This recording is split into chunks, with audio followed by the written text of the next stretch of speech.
Hello friends, कैसे हो आप सभी। आज भाई अपन स्पेशल थ्योरी ऑफ रिलेटिविटी का नेक्स्ट पार्ट करने वाले हैं। और आज का जो अपना टॉपिक है भाई वो है लोरेंज ट्रांसफॉर्मेशन। अब ये वीडियो देखने से पहले आप लोगों को गैलियन ट्रांसफॉर्मेशन और उसकी इक्वेशन, उसके बाद आइंस्टाइन के पोस्टुलेट के बारे में नॉलेज होनी चाहिए। अगर वो वीडियो अभी तक आप लोगों ने नहीं देखी है तो आई बटन पे जाके भाई वो दोनों वीडियो देख सकते हो। तो अभी जो अपना टॉपिक है वो है लोरेंज ट्रांसफॉर्मेशन। अब ये क्या था, ये थी भाई these are set of equation derived on the basis of Einstein postulate of special theory of relativity. यानी कि जो आइंस्टाइन ने पोस्टुलेट दिए थे किसके, स्पेशल थ्योरी ऑफ रिलेटिविटी के, उसी के बेसिस पर लोरेंज ट्रांसफॉर्मेशन ने इक्वेशन ड्राइव की थी।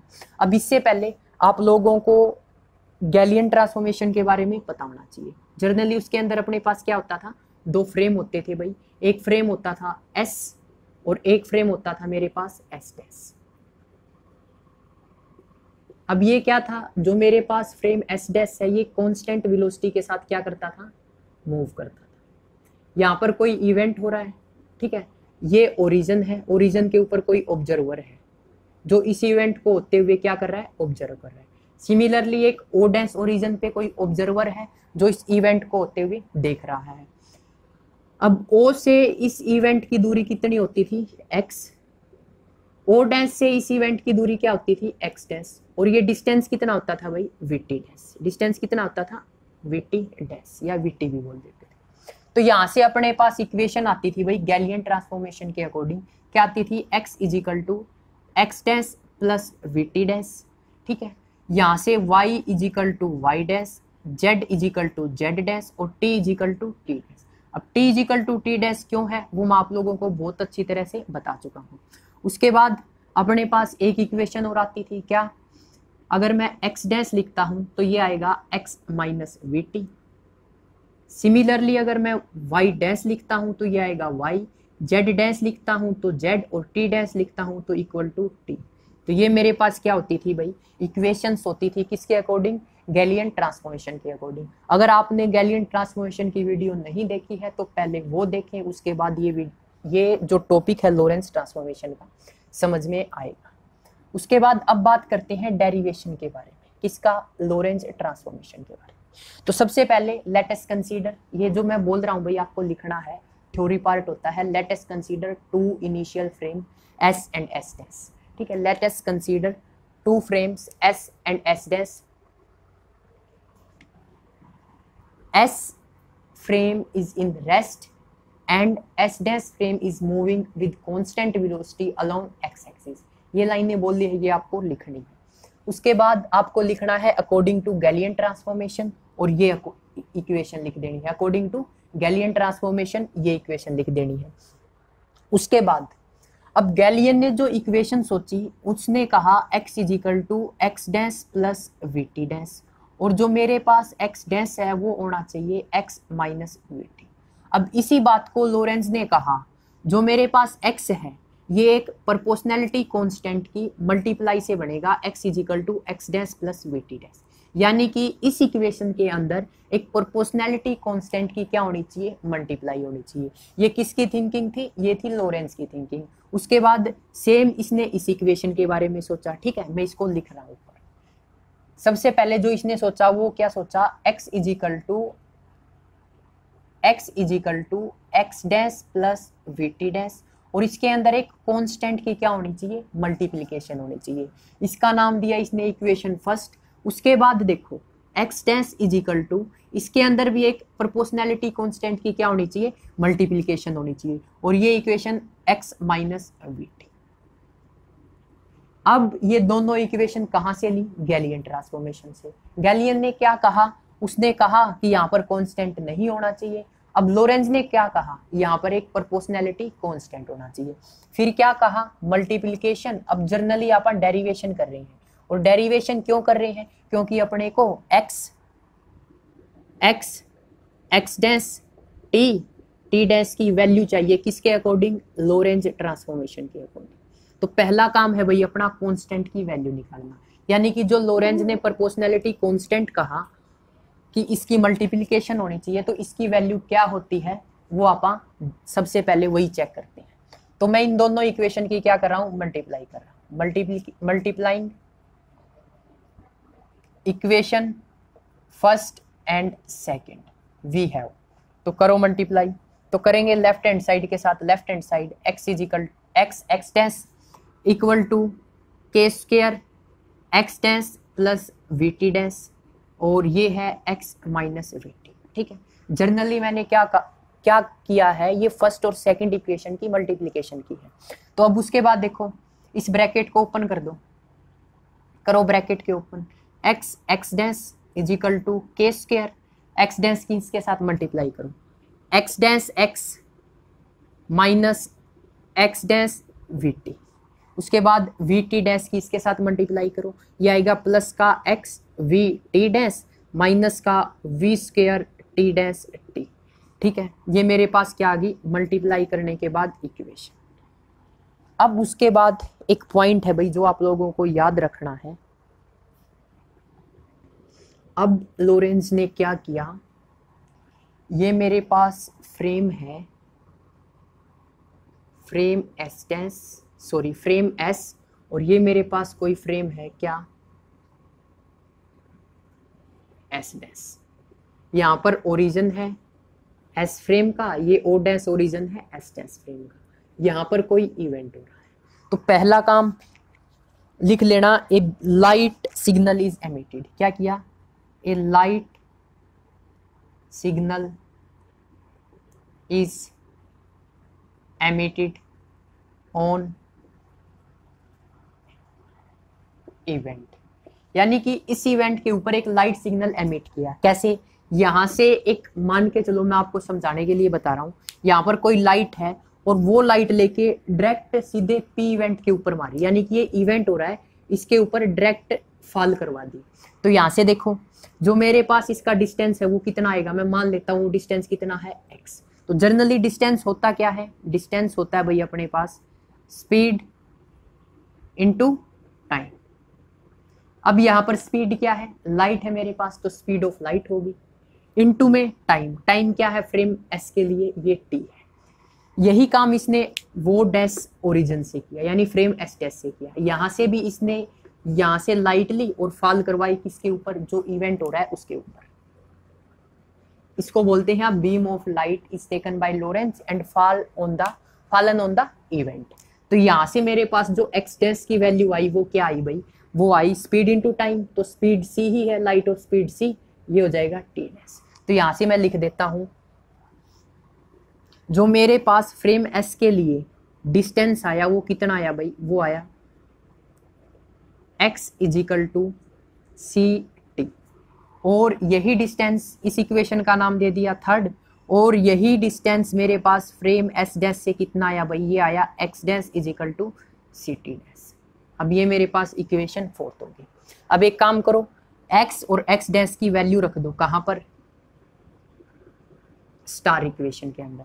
ये लाइन लिखनी है आपको, putting the value of x and x dash from equation third and fourth and putting these values in equation star we have।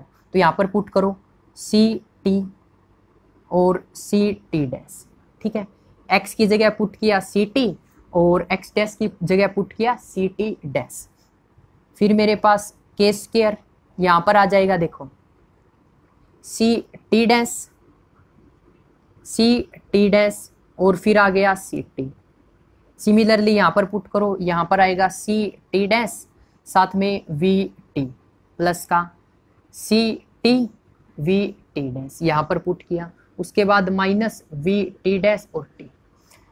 मैं फिर से ये स्टेप रिपीट कर रहा हूँ भाई, किसी को कोई दिक्कत हो तो। मैंने जस्ट क्या किया, x की वैल्यू निकाली, x is equal to C t, x dash की वैल्यू निकाली, x dash is equal to C t dash, और फिर ये x और x डैश की वैल्यू इस स्टार इक्वेशन में पुट कर दी। यहाँ पर x की जगह सी टी, एक्स डैश की जगह सी टी डैश, फिर k square as it is, ये एक्स डैश था सी टी डैश, ये एक्स था सी टी, यहाँ पर एक्स डैश था माइनस का sign c t dash, v t as it is, plus का साइन, उसके बाद एक्स था वी टी पुट, एक्स था सी टी पुट कर दिया, फिर v t dash as it is, minus का साइन एज इट इज, उसके बाद ये वी स्क्वायर रह गया भाई, वी स्क्वायर टी डैश और टी, ये मेरे पास क्या आ गई, इक्वेशन आ गई। अब एक बात ध्यान से सुनो, ये कोई इवेंट हो रहा है, मतलब मैं पढ़ा रहा हूँ, ठीक है, मैं पढ़ा रहा हूँ, तो आप लोग एक ही टाइम के ऊपर मेरे को ऑब्जर्व कर सकते हो। सिमिलरली ये कोई इवेंट हो रहा है, तो दोनों ऑब्जर्वर किसी इवेंट को एक ही टाइम के ऊपर ऑब्जर्व कर सकते हैं। ऑब्जर्व करेंगे तो आप लिख सकते हैं कि जो टाइम होगा वो क्या होगा, सेम होगा। फिर से बोल रहा हूं, कोई इवेंट हो रहा है, उस इवेंट को जो दोनों ऑब्जर्वर हैं वो एक ही टाइम के लिए ऑब्जर्व करेंगे, यानी कि 11 बजे ऑब्जर्व कर रहे हैं तो दोनों 11 ही बजे उस इवेंट को ऑब्जर्व करेंगे। ये नहीं ये 11 बजे ऑब्जर्व कर रहा है, 11:10 पे ऑब्जर्व कर रहा है, नहीं। तो दोनों जो ऑब्जर्वर हैं उस इवेंट को ऑब्जर्व करेंगे, वो एक ही टाइम के ऊपर करेंगे। तो मैं लिख सकता हूँ t is equal to t dash, क्या लिख सकता हूँ, t equal to t dash. तो जहां जहां टी डैश है उसकी जगह टी पुट कर दो, या जहां जहां टी है उसकी जगह टी डैश पुट कर दो। तो मैं क्या कर रहा हूं, जहां जहां टी डैश है उसकी जगह टी पुट कर रहा हूं, तो करवाओ पुट, सी टी इसकी जगह पुट करूंगा तो ये आएगा सी टी, ठीक है, क्या आएगा, सी टी। उसके बाद के स्क्वायर, ये टी डैश है तो इसकी जगह टी पुट करना है, सी टी, और यहां पर भी c t, minus t dash है टी पुट करो, v t plus c t v t minus v square t और टी। अब देखो ये दोनों की मल्टीप्लाई करो तो ये हो जाएगा C square t square equal to के स्क्वायर, और ये हो जाएगा सी स्क्वायर टी स्क्वायर, ये माइनस का सी वी टी स्क्वायर, ये प्लस का C v t square, minus का वी स्क्वायर और टी स्क्वायर। अब यहां से देखो C v t square minus का C v t square plus का। एक बारी फिर से रिपीट कर देता हूं, मैं पता है थोड़ी दिक्कत आएगी। जर्नली मैंने क्या मानना है कि एक इवेंट हो रहा है, उस इवेंट को दोनों ऑब्जर्वर एक ही टाइम के ऊपर ऑब्जर्व करेंगे। तो मैंने क्या किया, जहां जहां टी डैश था उसकी जगह टी रख दिया। तो देखो जहां जहां टी डैश था उसकी जगह टी रख दिया, ठीक है, जहां जहां टी डैश था उसकी जगह टी, टी डैश की जगह टी, टी डैश की जगह टी और टी डैश की जगह टी। फिर मैंने क्या किया, इसको मल्टीप्लाई किया। मल्टीप्लाई करने के बाद ये दोनों टर्म्स क्या होगी, कैंसिल आउट हो गई भाई, ठीक है, ये दोनों टर्म्स क्या होगी, कैंसिल आउट। मैं लिख देता हूं यहाँ पर, जो मेरे पास x है वो क्या है भाई, वो है मेरे पास सी टी, और x डैश क्या है, सी टी डैश। तो अब देखना भाई, मैं इसको रफ कर रहा हूं ऊपर वाले को,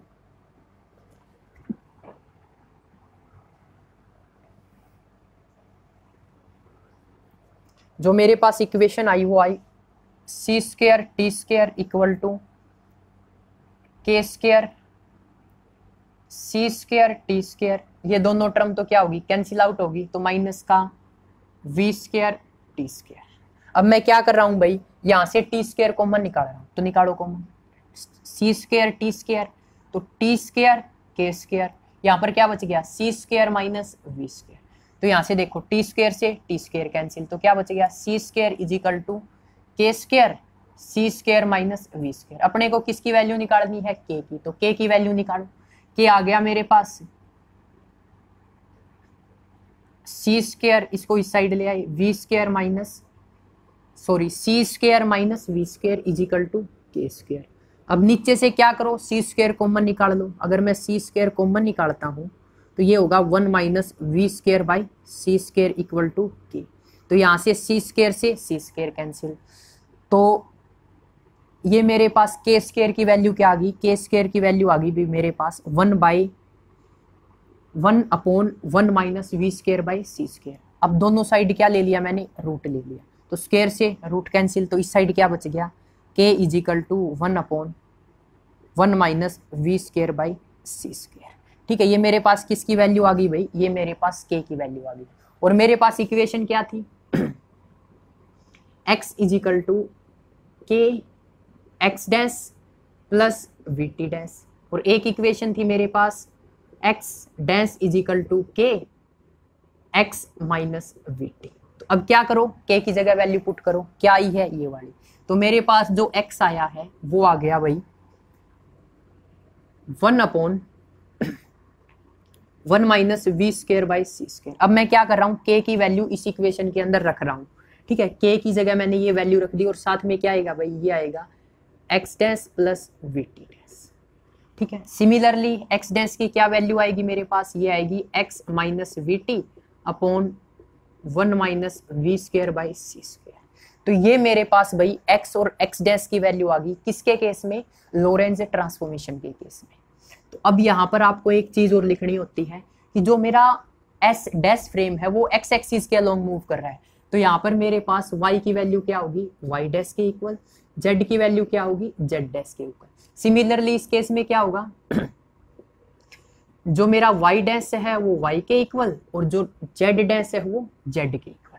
ठीक है भाई, ये मेरी वैल्यूज आ गई किसकी, x और x डैश की। अब अपने को t और t डैश की भी वैल्यू निकालनी है, तो अब क्या करो, मैं एक इक्वेशन लेके चलता हूं, ये वाली x इजिकल टू, ये वाली इक्वेशन लेते हैं, x dash is equal to x minus v t upon 1 minus v square C square. तो अब x डैश की मेरे पास क्या वैल्यू है, यहाँ पर देखो x डैश की वैल्यू है मेरे पास x dash is equal to C t dash. अब जहां जहां x डैश है वहां पर सी टी डैश पुट कर दो, जहां जहां x है वहां पर सी टी पुट कर दो। ठीक है, जहां जहां x डैश है उसकी जगह सी टी डैश और जहां जहां x है उसकी जगह सी टी। उसके बाद यहाँ पर t आ रहा है तो t की वैल्यू क्या हो जाएगी, यहाँ से t हो जाएगा x बाई सी। अब ये तीनों वैल्यू भाई इसके अंदर पुट कर दो। मैं फिर से रिपीट करता हूँ, x क्या है मेरे पास, सी टी। ठीक है, x क्या है, सी टी। उसके बाद x डैश क्या है, सी टी डैश। यहाँ से मैं t निकालता हूं तो क्या आएगा, x बाई सी। तो t is equal to x by C. अब ये तीनों वैल्यूज इसके अंदर पुट करो, तो पुट करूंगा तो मेरे पास आएगा C t dash is equal to C t minus v x by C. मैंने क्या किया, t की जगह x बाई सी रख दिया। उसके बाद अपॉन में 1 minus v square by c square. Next step में मैं क्या कर रहा हूँ, यहाँ से c कॉमन निकाल रहा हूँ भाई। क्या कर रहा हूँ, c कॉमन निकाल रहा हूँ, तो निकालो कॉमन। यहाँ से c कॉमन निकाला, t minus v x by c square upon में 1 minus v square by c square. तो यहाँ से c से c कैंसिल आउट हो गया। तो मेरे पास जो t की वैल्यू, t डैश की वैल्यू आई है वो आई है t dash is equal to t minus v x by c square upon under root 1 minus v square by c square. Similarly आप यहाँ से t की भी वैल्यू निकाल सकते हो। t की वैल्यू क्या आएगी भाई, ये आएगी t dash plus v x by c square upon 1 minus v square by c square. तो ये वैल्यू आ जाएगी भाई t की, ये वैल्यू t डैश की, ये वैल्यू x की, ये वैल्यू x डैश की। तो ये वैल्यूज होती है भाई x की, x डैश की, t और t डैश की in case of Lorentz transformation. तो नेक्स्ट वीडियो में मिलते हैं नेक्स्ट टॉपिक के साथ। Thanks for watching creative study.